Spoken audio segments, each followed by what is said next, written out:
You can create your own economy. That's an absolute fact, that you can create your own economy. We're going to talk this week about this stuff. It's called money. Most people want it and haven't got it. I'm going to talk to you about how to get it, because you can have all the money you want. A man sat down with me in 1961 and he put an R on a sheet of paper. Then he put 3 letters down beside it. He said, Bob, let that R represent results, and the H and W's, that's happiness, health, and wealth. Then he asked me, he said, do you think I'm a happy guy? I thought, yeah, pretty happy. I said, he said, have you ever seen me sick? I had to admit I hadn't. He said, have you ever seen me when I was broke? I had to admit I hadn't. This guy always had a roll of this stuff. Always. And that was the first thing that caught my attention, because I never had any. Now, this is in 1961. Gas, you could buy gas 40 cents a gallon. So I was always looking for $2 to get some gas. We'd always buy 5 gallons of gas. Never filled the tank up. Never had enough money to. I was always broke. And he said, why don't you change your results? He said, you're going to be one of the most miserable people I've ever met. And I was an unhappy guy. He said, you're always sick and you're always broke. Now, he was being kind. I was actually earning $4,000 a year at the time, but I owed $6,000. I owed everybody and his brother money. And I could never pay them because I never had any money. I'd get paid, it'd all be gone. And he said, why don't you change that? It never entered my mind that I could. It really didn't. And I think there's a lot of people like that. We'd get up, just go to work, and hope things would get better. He said, do you ever read anything? And I said, no, I can't read. Now, that wasn't true. I could, not well, but I could. I've since found out I read about as well as most people. Most people read at about a grade 7 level. And that's because we learned to read by the time we're in grade 7, and we never improve upon the skill from that point on. Well, he said, why don't you take this book and read it? This is Think and Grow Rich. And he told me, he said, if you read this book every day, do exactly what I tell you, you can have anything you want. Well, I did not believe that. But you know something? I believed he believed it. And so I decided I was going to listen to him and follow his instruction. But 1 year later, I was earning $175,000 a year. Now, I wasn't actually earning $175,000 a year. I was earning $12,500 a month. But if you annualize that, that's $175 a year. So the year had passed, and I wasn't at 175, but I was, heading towards it. And I had no idea what was happening. Now, there's a couple of lessons here. One, he said, do you have a goal? Now, this is before anything happened. I said, no, I don't have a goal. I have carried, ever since that day, I have carried a goal card with me every day.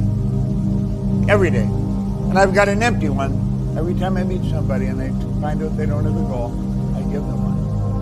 On one side of this goal card, it says, this great dream, this surging, dynamic thing, invisible to all the world, except to the person who holds it, is responsible for every great advance of humankind.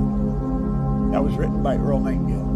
That's on one side of the gold card, and then you write your goal on the other side. Well, I wrote I wanted to have $25,000 by New Year's Day of 1970. I wrote that on in 1961. I didn't believe it would happen. And I didn't believe it would happen at all. But I've carried that in my car, or in my pocket. Not that particular goal, but that was the one I was carrying then. And when I started to read it, he said, read that every day.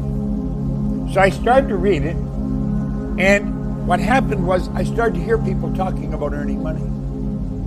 I never heard them talking about earning money before. All I was ever talking about was debt. But reading this card, I started to hear people talk about it. Now, I started to create an awareness of earning money, is what happened to me. And that's what's got to happen to you if you really want to earn a lot of money.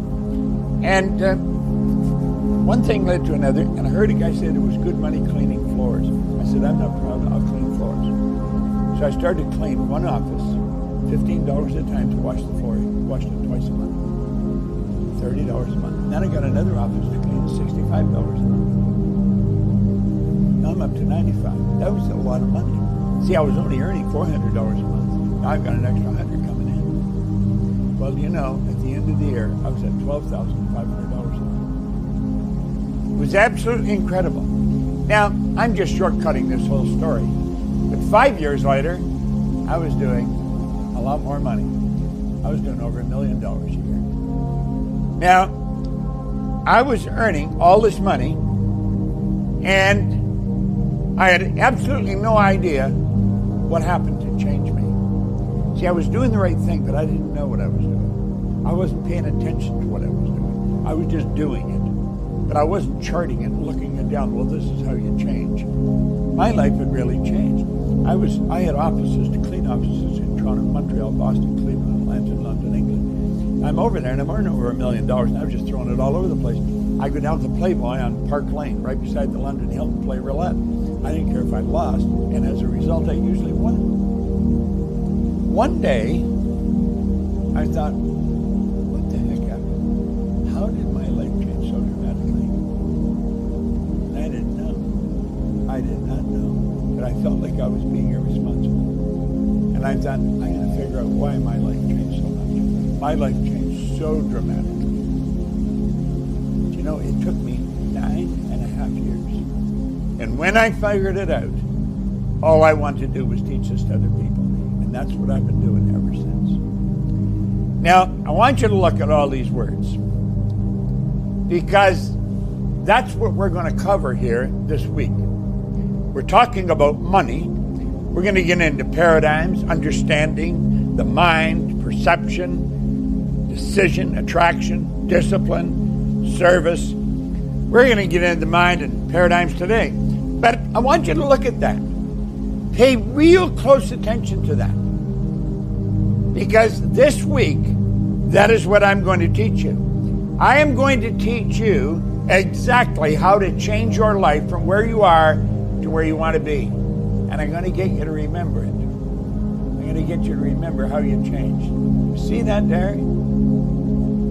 Dad's money pump. Dad's money pump. Now, why would I put that? It sounds so ridiculous. I put it there deliberately. I wanted it to be ridiculous. I have worked with Harry Lorraine, who has the best trained memory in the world. Harry's still living. He's 95 years old. Also, 95 years old myself. But at any rate, Harry's 95. He was the best trained memory in the world. And he said, to develop your memory, it's ridiculous association.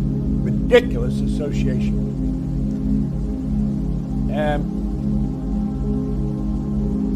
Let's suppose there's this one thing I want you to remember here. The sand timer.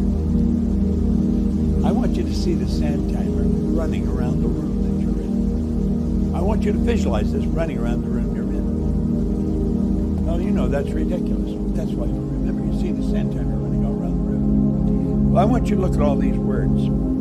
But I want you to remember Dad's money pump. And that will help you remember the words. That's ridiculous. That'll help you remember the words. Because this is what we're going to study.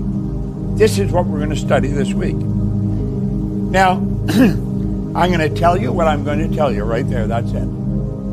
Then I'm going to tell you. I'm going to go through and I'm going to explain it.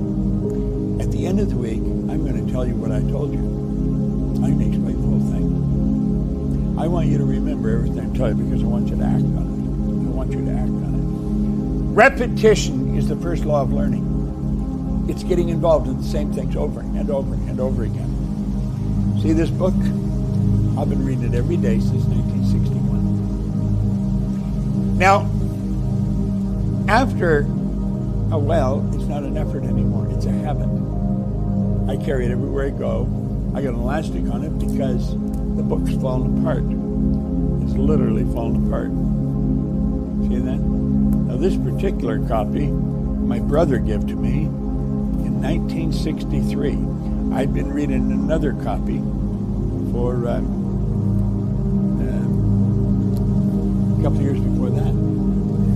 This is back where I got it with the elastic. So I want you to really think. I started to listen to that record. I was reading this book, and I found it on a record. Earl Nightingale had condensed this book and put it on a record. And then I found his Strangest Secret record. That is probably one of the best recordings I have ever listened to. I used to listen to that every day. Every day. And you know, strange things happened. I wanted to get, and I went to meet him. In 1966, I went to meet him. And I was with him for 1 hour. Earl Nightingale is the Dean of Personal Motivation. He and his partner that's standing there with him, Lloyd Conant, they really started the industry that I'm a part of now, the personal development industry, in recorded fashion. And I was leaving his office. I had been there for an hour. It was phenomenal. I'll never forget it. He was at 333 North Michigan. Now he's gone now, God bless him, but he was a phenomenal individual. And I said, Earl, what is the big deal? What is the big deal? He said, there's no big deal, Bob. He said, it's simply a matter of deciding what you love doing and then dedicate your life to it. He said, the problem with most people is they never figure out what they love doing. Well, you know, I've been listening to recorders since his recordings since 1961. This was 1966. He said the problem with most people is they don't know what they want to do, what they love doing. Well, I knew exactly what I loved doing, and I knew exactly what I wanted to do. I wanted to do what he was doing. That was in 1966. 1968, I was his vice president of sales. That's right. Moved my family to Chicago. I was his vice president of sales. That was one of the most interesting times of my entire life. Everything in my life started to change. And I was working with two of the most phenomenal people in the personal development industry. I was there for 5 years. It was a phenomenal time. Absolutely incredible. When I left there in 1973, I sat down and I wrote on a card, on my goal card, that I was going to have a company that operated all over the world. I knew that this material should be taught because I knew that repetition was the key to learning it. And just giving it to it on a record wasn't going to do it. People listen to it a couple of times, they think they knew it. You see, one of the problems is when we go to school, we read the book, they give us an exam in the book, and then they say, we've got it if we pass the exam. Well, we haven't got it at all. We haven't got it at all. One thing I noticed about Earl, when I was in his office, he had a book holder on his desk. This is called a book holder. You see that? I have that on my desk. Why do I have it on my desk? Because Earl had it on his. And I got a book holder, and I have this book held open. And I asked him at the time, I said, Earl, what is that? He said, well, it's a book holder. And I said, why do you have it? He said, I want to read those 2 pages every day. I said, how long do you read them? Well, he said, different lengths of time. He said, I read them till I see myself doing what he's talking about. He said, you see, Bob, most people just read and then they go to a new book. They're absolutely brilliant. They gather all kinds of information, but they're not doing it. School has us learning a lot of information, but we're not doing it. Well, I started doing it. I started doing what he was doing, and everything started to change. Now, everyone wants freedom. Everyone wants freedom. We want time and money freedom. You are not an exception. You will be amazed at how much free time you have when you never have to think about money. It's absolutely incredible when you stop and really start to think about it. The mind, it's all about the mind.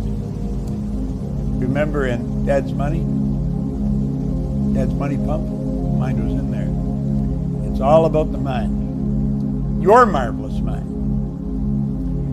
You see, understanding your mind and working in harmony with the laws governing the mind is absolutely essential if you want more of this stuff. Now look it. Anybody can get this. can have all you want. All you want. But you've got to earn it. What we're going to talk about is how to earn it. How to earn all you want. It all starts inside. If you don't do it inside, it's never going to happen outside. If you're going to do it inside, you've got to understand how the mind functions. You must. Look at this. Success is 5% strategy, 95% mindset. Now, I didn't always know that. I was sitting with a woman. She's a distributor, consultant of ours, Catherine Weischuppel in Germany. I remember I was interviewing her.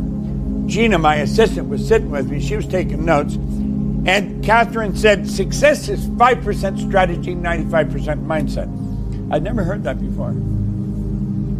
I thought about it and I thought, you know something, she's right. That resonated with everything in my mind. It felt perfectly comfortable. 5% strategy, 95% mindset. Well, there's the man who really made an enormous difference in my life. And I met him after I started with Nightingale Conant.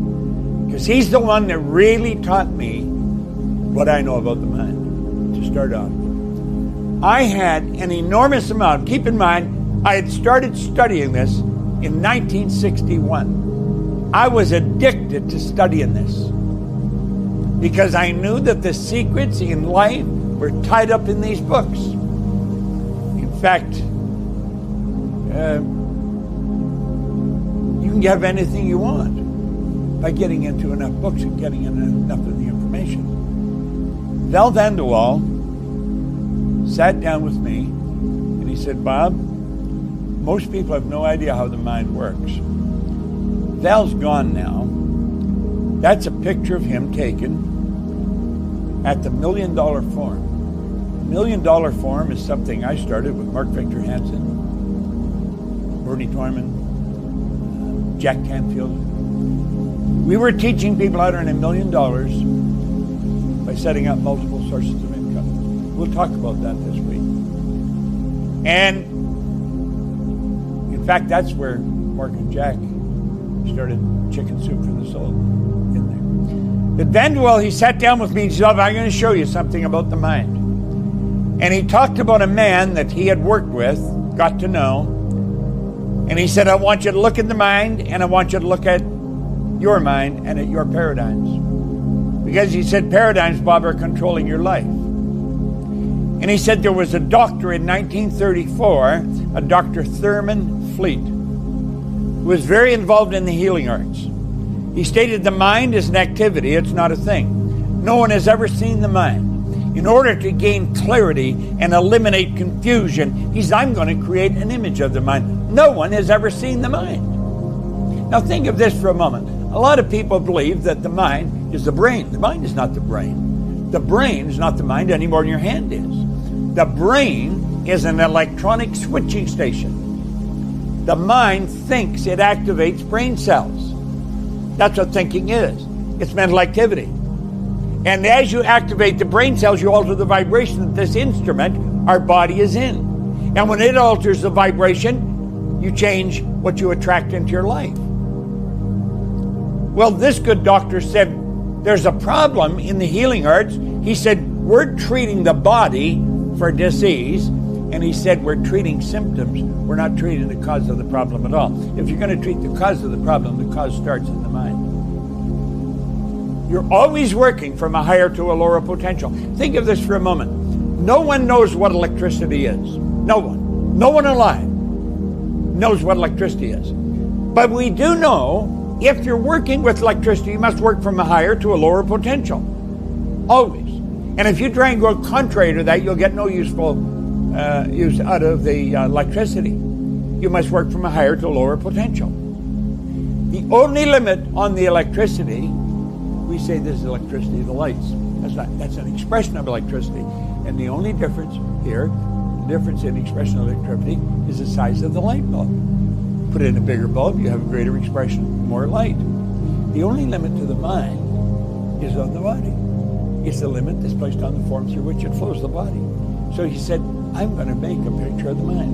And he said, I want that to represent the mind. And he started to talk about it. He said, that is the conscious mind, that is the subconscious mind, and this is the body. Now, if you want to earn money, you must understand how the mind functions, because it's the mind that attracts this stuff. This doesn't happen by accident. You see, a lot of people believe that you got to be really smart to earn a lot of money. You don't have to be really smart to earn a lot of money at all. I was very smart and I was earning over $1 million a year. You don't have to be smart to earn money. You'll find people leaving the most prestigious universities in the world with degrees coming right off the end of a business card.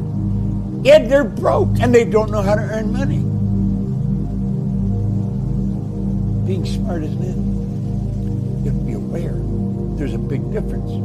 You see, we have got lost and fallen in love with developing the intellect. We want to develop awareness. I want you to become aware in this week of how your mind functions, how money is attracted to you. Money must be earned. You must earn it. This stuff has to be earned. People think you earn money going to work. That's absurd. You don't work for money. You provide service to earn money. Now, the drawing you see there is, without question, the most valuable idea I have ever learned. The conscious mind, the subconscious, and the body. The body is the instrument of the mind. So let's look at it. It's essential you gain an understanding of this. Your conscious mind is interesting. It's very interesting. So is the subconscious and the body. The conscious mind is your thinking mind. They're thinking. See, there's a power that flows to and through you. There's a power flowing into your consciousness right now. It's flowing into your mind right now. A phenomenal power. Spirit, energy is flowing into your conscious mind. And you think. And you have, that's your educated mind. That's where you start to gather all kinds of information. That's where your intellect is resident. Do you know what your intellectual factors are? Most people don't. We're going to talk about that. We're going to talk about the power that you've got locked up there in your conscious mind. It's absolutely incredible. That's where the intellect is resident. Now, the subconscious operates quite different than the conscious mind. The subconscious mind is your emotional mind. It's totally different than the conscious mind. See, the conscious mind has the ability to choose. The subconscious does not. Conscious mind has the ability to choose. The conscious mind can accept or reject. The subconscious mind cannot do that. The subconscious mind can only accept. It has absolutely no ability to reject.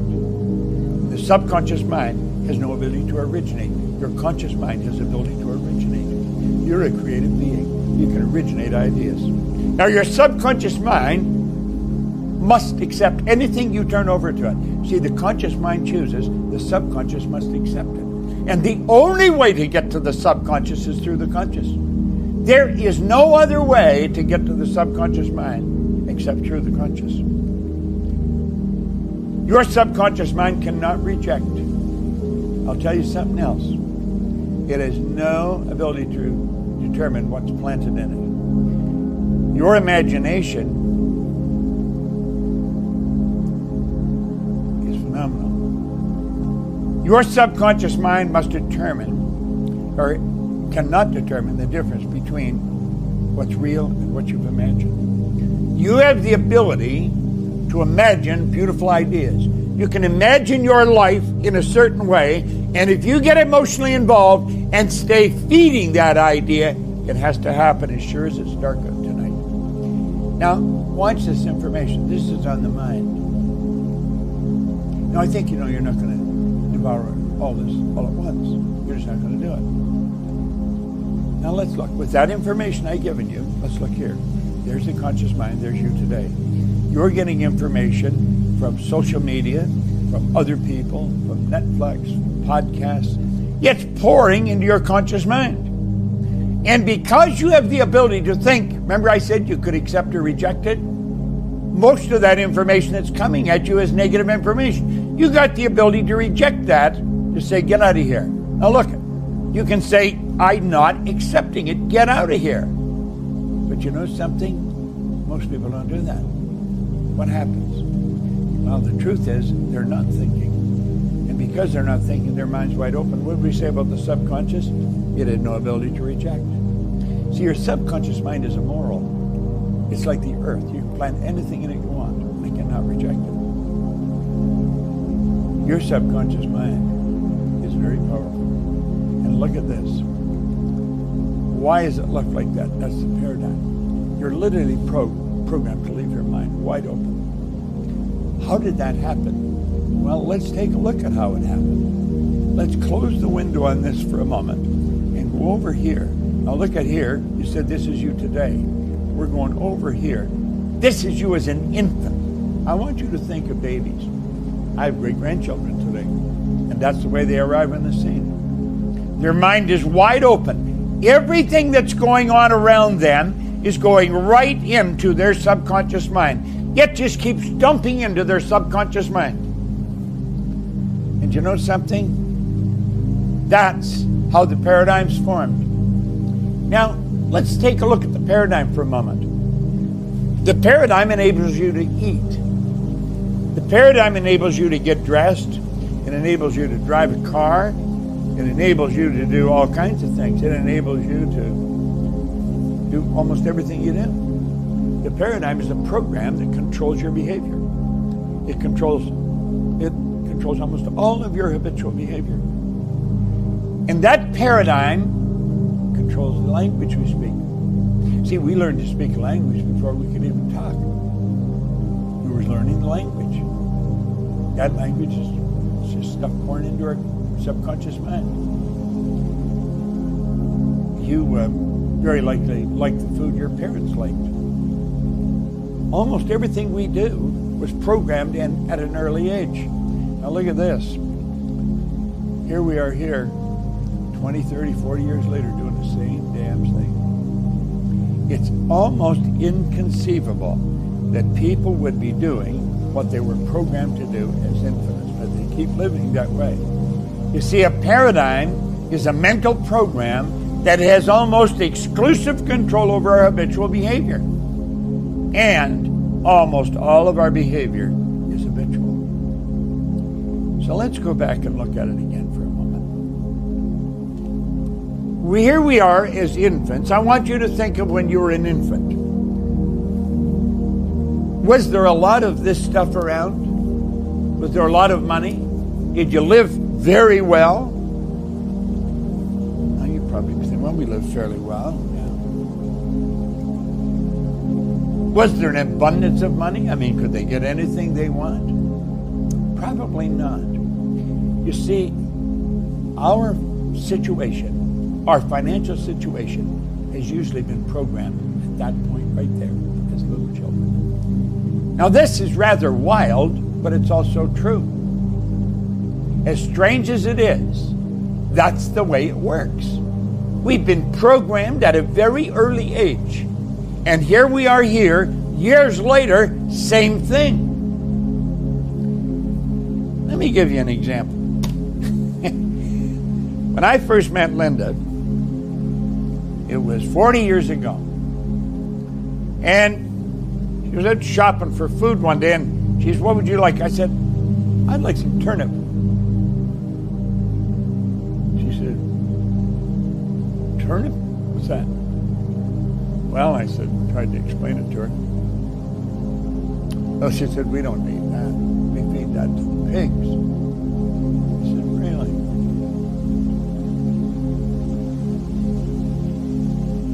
You're thinking about it? And she said, we eat the green of the turnip. I said, what's that? She said, well, that's the green, the top of it. The turnip is a root.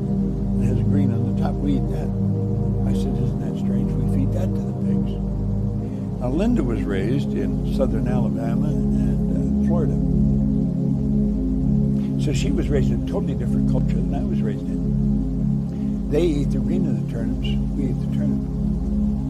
Today, Linda and I don't eat turnip at all. We don't eat the green or the root. And we're compromised, you see. Now think. I want you to think of what was it like when you were a child. Now, I'm going to tell you what it was like when I was a child. I was living way up in northern Canada, as a little boy in a pulp wood mill, pulp lumber mill. We lived in a little log cabin that was about 25 yards from the railroad track. In fact, when the railroads went by, when the rail train went by, the cabin would shake.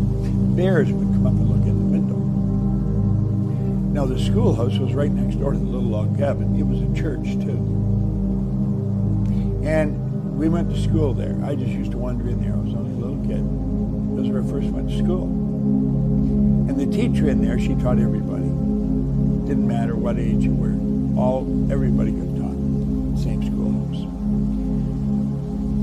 This was during the Great Depression. This was 1934 to 1939. Right in the heart of the Depression. Then in 1939, the whole world went to war. My father and everybody else's father, they went off to war. So we had no fathers at home. Our mothers were all working, our grandmothers were looking after us. Now think, this is where I'm growing up. There was all kinds of lack and limitation. That's what I was programmed with. That's what I had to change. Now, I don't know what you were programmed with, but I do know whatever it is, if you don't change it, it's going to control the rest of your life. Now, the paradigm, it's a mental program that has almost exclusive control over your habitual behavior, and almost all of your behavior is habitual. So look here for a moment. This is really important that we get this straight. School gave us valuable knowledge. However, school never taught us how to alter our paradigms. Now think about this. Therefore, we frequently do not do what we already know how to do. See, it's not that we don't know how to do stuff, it's that we don't do what we already know how to do. Now look here for a moment. We have superior knowledge, inferior results. That causes confusion and frustration. We know a lot better. Why do we get such terrible results? Well, let's take a look over here. Put the model back up again. School piled all kinds of information into our consciousness. However, the results don't match all the information. See, the results are not good, and yet the person knows a lot. It isn't the knowledge that produces the results. The paradigm produces the results. And if a person is going to change results, they have to gain an understanding of how to change the paradigm. Now, that's part of what we're going to talk about this week. Because if you don't change your paradigm, you're not going to change your results. You see, if you want to earn more of this, you've got to change what's going on in your subconscious mind. Otherwise, you're not going to do it. You just won't do it. Now, I'm really good at earning this stuff. I'm very good at it.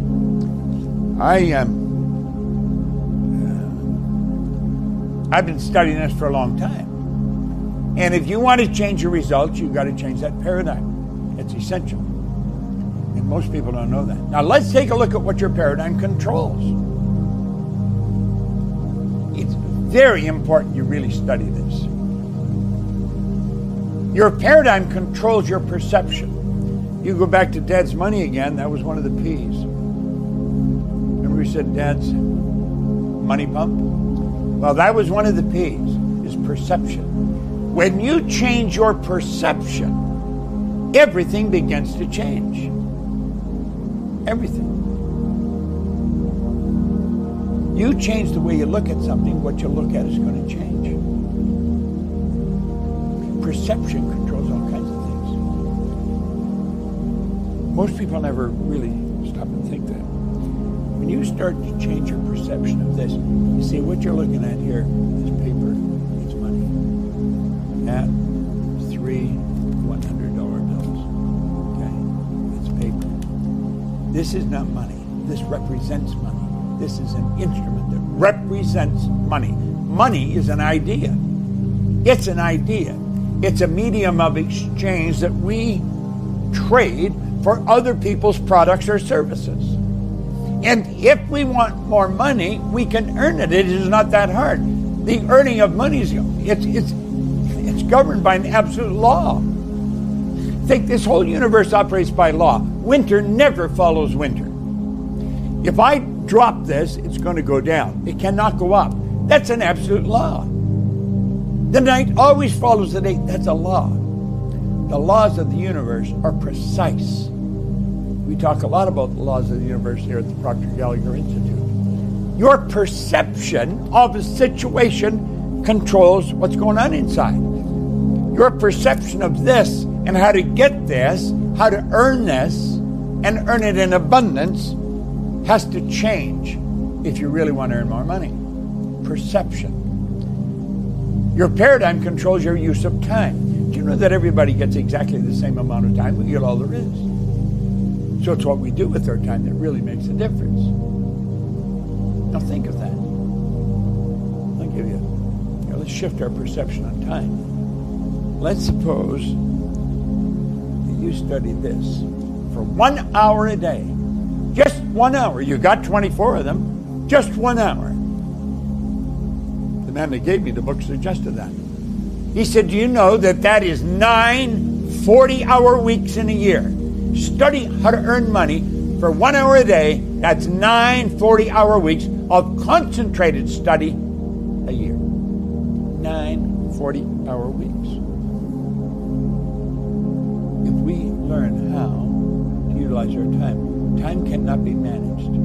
It cannot. Only activities can be managed. Time cannot be managed, but it can be wasted. Creativity. Do you know that when I left public school, my school teacher, Miss Strawn, God bless her, she'd be long gone now, she said to me, Bob, where are you going? And I said, I'm going to Melbourne Collegiate. Oh, Bob, don't go there. Go to Danforth Tech, Bob, and get a trade. You'll never do well in business. So what I know, Miss Strawn, she's like God. So off I go. Danforth Tech, I was only there a month. I shoved my thumb into a bandsaw, cut the end of it off, they had to sew it back on. Do you know, whenever it's cold, that thumb hurts still. 80 years later, it still hurts. I am extremely creative, very creative. But for years, I didn't know that. Do you know that you're creative? You are very creative. I don't know if you're developing your creativity or utilizing it. You are God's highest form of creation.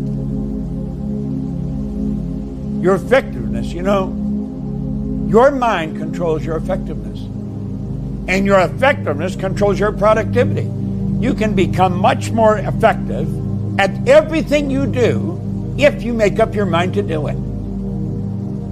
I am forever thinking, how can we do it bigger? How can we do it better? How can we do it faster? Because the way is here.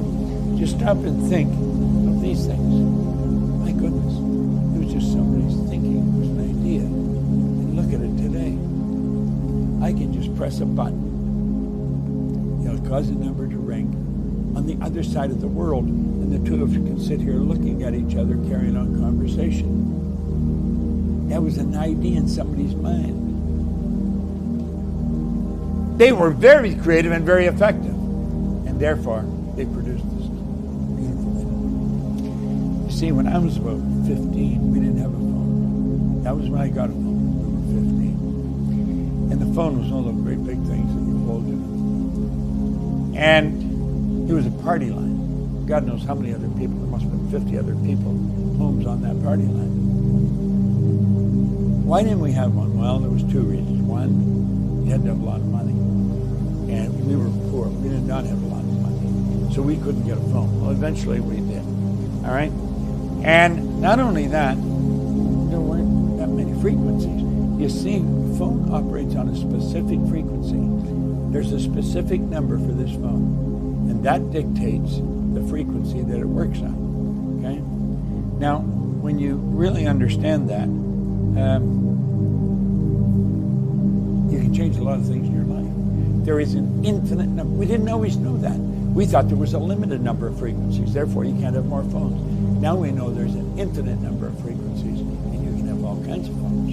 And we did. Effectiveness, more productivity. Logic controls more than anything else. Logic stops everything we're going to do. It was illogical that we could fly in the air. Anything heavier than air is attracted towards the center of the world. You could not fly. 2 young bicycle mechanics in Dayton, Ohio, in 1903, I think it was, they knew they could get a plane in the air, and they eventually did. They were not aeronautical engineers. The American government had spent millions of dollars trying to get a plane in the air. Can't fly. 2 young bicycle mechanics got us in the air. See, logic stops most people from doing most things. You'll hear people say, well, that is just illogical. That is totally ridiculous. Your goals should be ridiculous. Your goals should be illogical. Your goals should be right out there where you can go. Now listen, your paradigm controls your ability to earn money. It definitely controls your ability to earn money, so you pay close attention to your paradigm. Your paradigm controls your ability to earn money. Your paradigm controls you to a very large degree. Now look at all you're boxed in. Every time you go to change anything, you hit the wall. It seems like you're boxed in. Now, when you go to change your paradigm, those walls come down. When you make up your mind to change your paradigm, the walls come down. Now, when the walls come down, you don't hit the wall anymore when you go to change. The walls aren't there. They're not there. Now get this. When you change the paradigm, I want you just imagine the change that can take place in your life. There's an enormous change can take place in your life. That change will be huge, and that change will be permanent. This is a beautiful part of this. This is what we've got to understand. It's not only huge, it's permanent. Look at this for a moment. Let's suppose we just change the way we utilize our time. If you just worked 1 more hour a day, how would that affect your ability to earn money? Now think of that for a moment. If you study this for 1 hour a day, how would that attract your ability to earn money? You see, I started to study this, and my income started to change. I was earning 100,000, then 400,000, then $1 million. One day I realized there's literally no end to how much of this stuff you can earn. Then I started to find the more generous you are, the more money you're going to earn. Now that sounds really absurd. The more money you give away, the more comes back to you. That is a law of our being. Now, some people don't want to part with it. They don't want to let it go. They work hard to get it. The more you let go, the more comes in. Now, look at this real carefully. You just work or change something for 1 hour a day. It makes an enormous difference in your ability to earn money. This idea of paradigm, it's huge. You've got one. Now, I want you to stop and think of who formed the paradigm. Your parents, my grandmother, my aunts and uncles, my neighbors, the teachers. None of these people really knew how to earn money. I'm not saying they're bad people. They're not bad people. They're very good people. But they didn't know this. They didn't know this, so they couldn't do anything. You see, we don't know how to change it. Now let's take a look here. Let's take a look at organized education, and let's take a look at the Proctor Institute. I want you to really pay attention here. You can really learn something this week, but you've got to give us your undivided attention. This is not a game. There's you. Those little things that come up on you, that's your senses. You can hear, see, smell, taste, touch. Your conscious, your subconscious, and your body. You go to school. You go to school and you listen. You hear the teacher. We hear with our ears. And because we hear, we gather information. Gathering information and learning are 2 totally different things. Gathering information are stacking the books up there in the conscious mind. Then periodically, as you go through the year, they come up and they give you a test. They want to find out how much you know. Yet they give you a test, they ask you questions. If you answer the questions right, you pass. You win. You get an education. And they call that an education. It is not an education. That's gathering information. We treat education as if it's something you can fill up and put a cap on. You can't do that. That is not knowing. It's not knowing. Now let's take a look at what learning is. You don't learn by just hearing it. You've got to really listen, and you listen with your emotional mind. When you listen, that's when you learn. See, learning is when we consciously entertain an idea. That's what you're doing right now. Then get emotionally involved with these ideas. When you get consciously and emotionally involved, you're going to act on the idea. And when you act on the idea, you're doing it, so you change the result. It's because of what you do, and the results change. When the result changes, that's feedback to your consciousness. You learned. You learned if you think about this, get emotionally involved and do it, you'll change the result. Pretty interesting, isn't it? Pretty interesting. Well, I'm going to tell you something. It's only through repetition that this happens. When why repetition is necessary when you're changing paradigms. Now I want you to really think, really listen, and really give me your attention. The white line here represents the sound of a recording playing, or that would be me talking. The red line will represent you listening to the recording. Okay? I would listen to the same recording over and over and over. There's the sound of the recording playing. This is the sound of me listening to the recording. So I'm listening to the recording, and bang, an idea hits, and off I go on a thought trip. Now, I'm not listening to the recording. I'm thinking about what I'm listening to, the idea.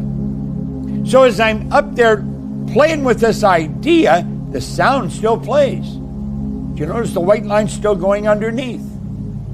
And then I quit thinking about that idea, and I come down and I start listening again. Then I go along and bang, another idea hits, and off I go on another thought trip. So do you see, I could listen to the same recording every day for a month, not listen to the same idea, not think about the same idea over and over and over again. Well, you've got to keep entertaining that idea over and over and over. That's how paradigms are formed, and that's how they can be changed. You see, the second time you put it on, you don't listen to the same thing. How was your paradigm formed? It was in your little life. That was when the ideas was dumped into your subconscious mind. That's how the paradigm was formed. And that's what you've got to do here. Now look it. If you listen to the same recording again, you don't come down on the same spot. You know, you say, if this would happen, then you'd listen to it just a few times and you got it. But that's not what happens. It's next time you listen, you stop at a different point. The point is, you could listen to the same recording 50 times and still hear something. I never heard that before. Well, you did hear it before, but you weren't listening when it was playing. This is so important. And this is how we change the paradigm. Now look here for a moment. There's the mind. Okay. There's the body. The conscious mind, the subconscious. You see, hear, smell, taste, touch. Those are senses that are hooked up to the conscious mind. Okay? That's how most people live. They just live by the outside world, by what they hear, see, smell, taste, touch. They never understand that their conscious mind is also their intellectual mind, and they have these higher faculties. Let me tell you something. You are different than all the other form of animal life on the planet. All the other little creatures running around the planet are completely at home in their environment because they blend in. You and I are totally disoriented in our environment. We don't blend in. We're totally disoriented.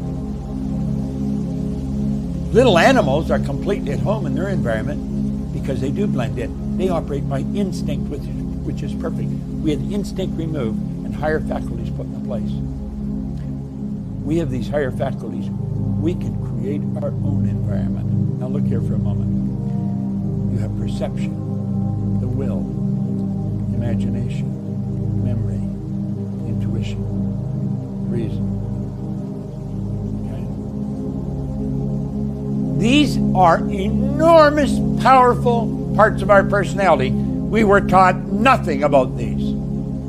You got nothing about these in school. And you know something? They're all sitting right here in our conscious mind, waiting to be utilized. Now, if you really want to earn a lot of money,